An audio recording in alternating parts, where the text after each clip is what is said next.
Welcome back to the Red Dice Diaries, and this is an RPG review of the Convocation supplement written by Matt Click and released by Absolute Tabletop. Now, Absolute Tabletop were kind enough to send me a review copy of this, and it's a 52-page colour PDF that I'm reviewing. The supplement is subtitled Griffin Riding Peacekeepers for use with fantasy RPGs.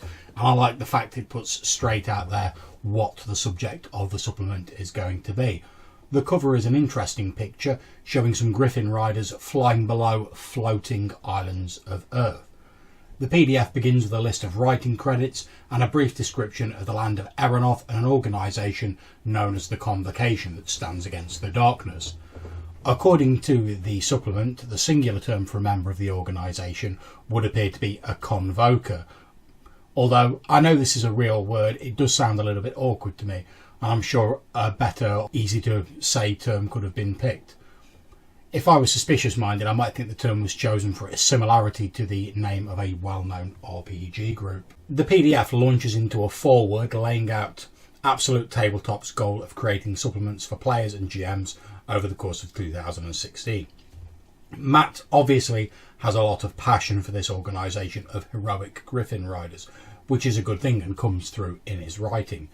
The text size, the font size, seems quite big on the PDF, which would be fine to help people read it on the screen, but any benefit you might gain from that is cancelled out a little bit by a ripped scroll background that seems a little cluttered and unnecessary in my opinion. But to be honest, it doesn't get in the way too much, so that's a minor niggle at best. We then move on to a short primer about the world of Erenoth.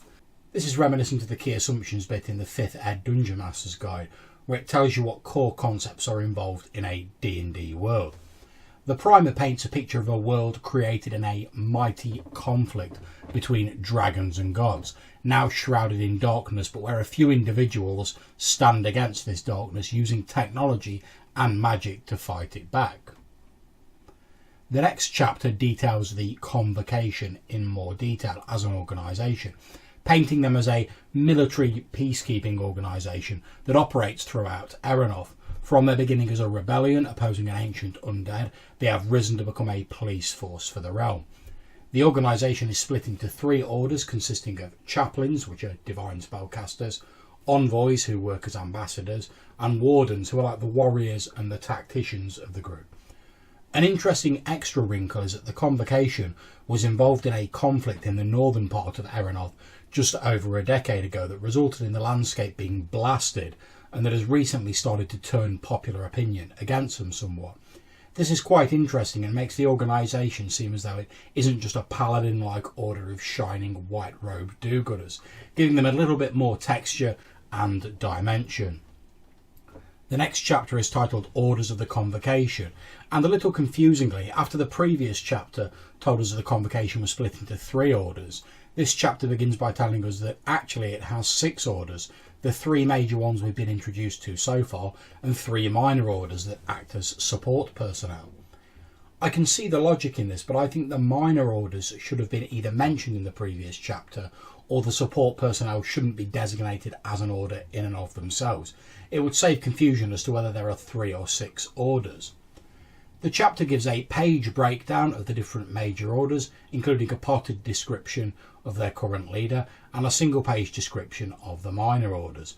This chapter doesn't really contain anything unexpected. The leaders of the main orders get a small paragraph about them with some basic information, and the specific strengths of the main orders are covered. The next chapter is titled The History of the Convocation, and this is my second favourite chapter of the PDF. You get a nicely illustrated timeline that shows you the major events that have occurred in the Convocation's history. The little illustrations on the timeline are very nice, and although each entry in the timeline doesn't give you exhaustive detail about the incidents that occurred, there is enough there for a half-decent GM to elaborate on it and to grab the player's interest.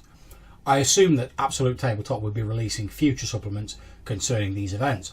Personally, I'd definitely be interested in hearing more about the War of the Broken North or the events of the Black Tide, simply to name a couple of incidents off the timeline. We then move on to the command structure, and this chapter covers the organisation and structure of the Convocation, along with some notable outposts of the organisation.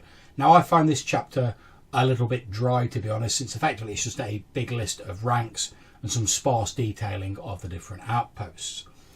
We then move on to what is effectively a bestiary chapter that provides D20 style stats for a wide variety of NPCs, including Convoker initiates, envoys, chapters, wardens and griffins. The artwork used in this chapter is nicely done, not too overstated, and the stat blocks are very nice and clearly laid out, with a little bit of ecological information provided.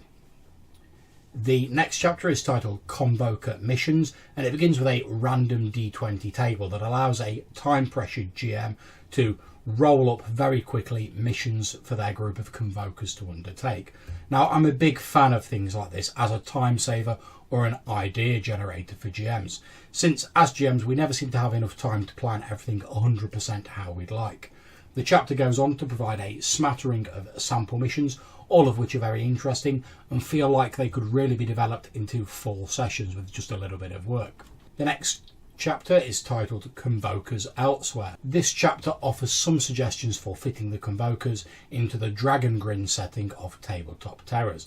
Now, I can't say I'm vastly familiar with the Dragon Grin setting, although it does sound very interesting, so it's difficult for me to judge how effective these suggestions would be.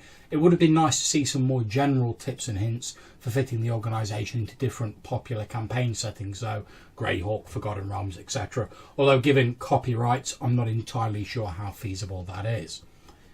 Then we move on to a beautifully illustrated and interesting list of magical items, ranging from magical rings to swords and shields. And this is a bit of an equipment lists chapter, but it's not particularly dry, it's quite interesting, and there's a nice few little bits of background threaded through the magic items, so that's all grand. We then move on to a chapter titled Becoming a Convoker, and in this chapter the ways in which a character can join the Convocation are discussed, providing some details about how a Convoker can bond with their Griffin mount, and listing the various boons and powers that a Convoker receives at different levels. I like that there are some common sense suggestions made regarding on how you may need to tweak your games if you're running it for Convoker characters due to their increased power level, Griffin mounts, etc.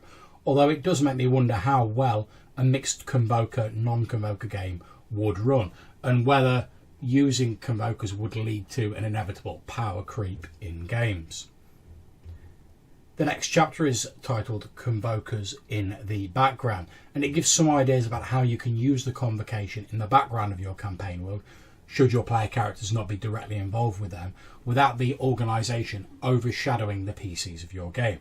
It's nice to see this, since personally I have difficulty imagining a group of players all wanting to belong to the same organisation, certainly for more than a one-off or a short-run campaign. So it's a good thing, in my opinion, the author has included some advice on giving the organisation a place in the background. The PDF ends on what I consider to be a real high note for me, with my favourite chapter called Griffin Companions, providing detailed ecological information on the Griffins of Viator and their link with their Convoker riders. This chapter reminded me very much of the old Dragon magazine ecology articles, which is no bad thing in my opinion, and was an absolute joy to read, allowing the GM to portray these magnificent beasts with much more confidence. In conclusion, overall I have slightly mixed feelings about the PDF. There are some parts, like the timeline and the Griffin ecology chapters, that I really love and I think would add a lot to any campaign and game session, and I really enjoyed reading those. Whereas there are other sections, such as the actual classes themselves, that I was a little bit more lukewarm on, if I'm perfectly honest. I think the organisation definitely has promise, but that the PDF could have done with more idea generators and adventure hooks to really sell me on how interesting and exciting the Convocation is as a part of my campaign, which I think it certainly has the potential to be. And as I said at the start of this video, you can really see the author's enthusiasm for the subject at hand.